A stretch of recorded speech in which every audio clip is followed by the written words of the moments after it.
Kali ini, kita akan bongkar salah satu ilusi paling bahaya dalam trading. Kenapa leverage tinggi itu bisa kelihatan bagus banget di awal, tapi ujung-ujungnya malah menghancurkan akun. Pernah nggak sih ngerasa strategi tradingmu itu kayaknya sempurna banget, profit terus, tiba-tiba ambles semua. Nah, itu bukan cuma nasib sial, ada mesin yang bekerja di baliknya. Dan hari ini kita bakal kulik tuntas. Coba bayangin ya, modal kecil pakai leverage gede, terus dalam seminggu akunmu naik 300%. Rasanya kayak jari jenius trading kan? Seolah-olah udah nemu rahasia pasar. Nah, inilah jebakan pertama dari leverage, ilusi kehebatan yang bikin nagih. Oke, kita bedah lebih dalam. Masa-masa indah di awal ini, atau kita sebut aja bulan madu leverage tinggi, itu sebenarnya cuma kedok. Di baliknya, ada sistem institusional yang rumit banget. Yuk kita intip. Penting banget buat ngubah cara pandang kita. Leverage itu bukan sihir, bukan pengganda uang. Anggap aja leverage itu kredit atau pinjaman.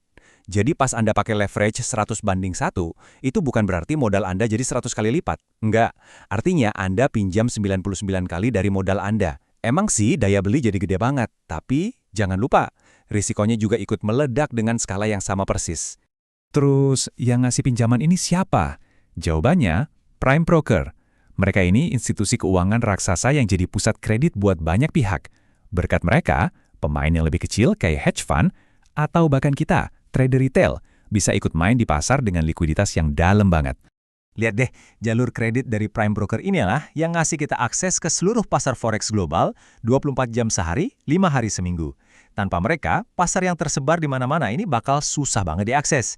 Jadi mereka lah yang kasih kita kunci buat masuk ke panggung dunia ya, pakai reputasi kredit mereka yang jelas jauh lebih kuat. Prosesnya itu namanya give up, dan ini inti dari cara kerja prime brokerage. Gini, Anda eksekusi trade lewat dealer yang kasih harga terbaik. Tapi di belakang layar, si dealer ini menyerahkan trade itu ke prime broker Anda. Prime broker lalu mengambil alih trade itu jadi lawan transaksi buat kedua pihak. Jadi buat Anda, urusannya cuma sama satu pihak, prime broker. Simple dan efisien banget kan?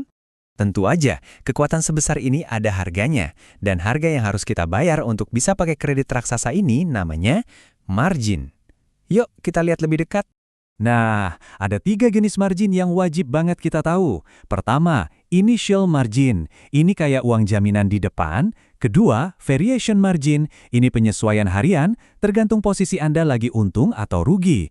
Dan yang paling penting, maintenance margin. Ini batas saldo minimum yang harus ada di akun Anda. Kalau sampai saldo Anda jatuh di bawah level ini, siap-siap Anda bakal kena margin call. Dan ini bukan sekedar peringatan loh ya, ini permintaan darurat dari broker buat segera nambah dana. Anggap aja ini alarm kebakaran pertama, tanda bahwa strategi leverage tinggi Anda udah di ujung tanduk. Kalau Anda nggak bisa setor dana tambahan itu, ya broker nggak akan mikir 2 kali. Mereka bakal langsung likuidasi paksa posisi Anda. Kenapa? Buat ngelindungin diri mereka sendiri. Di titik ini, kendali Anda hilang total. Yang ngalahin Anda bukan pasar, tapi sistem manajemen resiko broker Anda sendiri. Sekarang, kita masuk ke jantung dari kehancuran ini. Ini bukan cuma soal 1 kali rugi besar. Bukan. Ini soal lingkaran setan yang saling memperkuat, yang kita kenal sebagai spiral margin. Gini cara kerjanya, awalnya ada guncangan pasar dikit, volatilitas naik. Nah, model risiko otomatis punya broker, kayak value at risk, langsung nyala alarmnya. Risiko meningkat katanya. Akibatnya, mereka naikin syarat margin buat semua orang. Ini memicu margin call di mana-mana, dan orang terpaksa jual. Penjualan paksa ini bikin harga makin anjlok, yang bikin modal risiko makin panik lagi. Ini lingkaran setan yang mematikan. Dan ini bukan cuma teori loh, kita udah lihat ini kejadian beneran dalam skala yang gila-gilaan. Kasus Archegos Capital di tahun 2021 itu contoh paling sempurna dari spiral margin di dunia nyata. Kita nggak lagi ngomongin akun receh ya. Archegos itu family office dengan dana kelolaan 20 miliar dolar.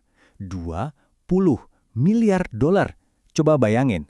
Tapi bahkan dengan uang sebanyak itu, mereka sama sekali nggak kebal dari mekanisme penghancuran yang sama persis. Dan hasilnya, cuma dalam hitungan hari, dana 20 miliar dolar itu ludes. Dilikuidasi paksa oleh para prime brokernya yang juga ikut rugi miliaran dolar. Ini bukti paling nyata kalau leverage itu pedang bermata dua dan mata yang ngarah ke kita itu jauh lebih tajam. Oke, kita udah lihat gimana semuanya bisa hancur berantakan. Terus, gimana cara kita menghindarinya? Jawabannya simple, tapi butuh disiplin. Kita harus ubah total fokus kita. Bukan lagi ngejar profit, tapi memprioritaskan cara untuk bertahan hidup. Ini dia kuncinya. 3 pilar pertahanan Anda. Aturan nomor 1, ukuran posisi.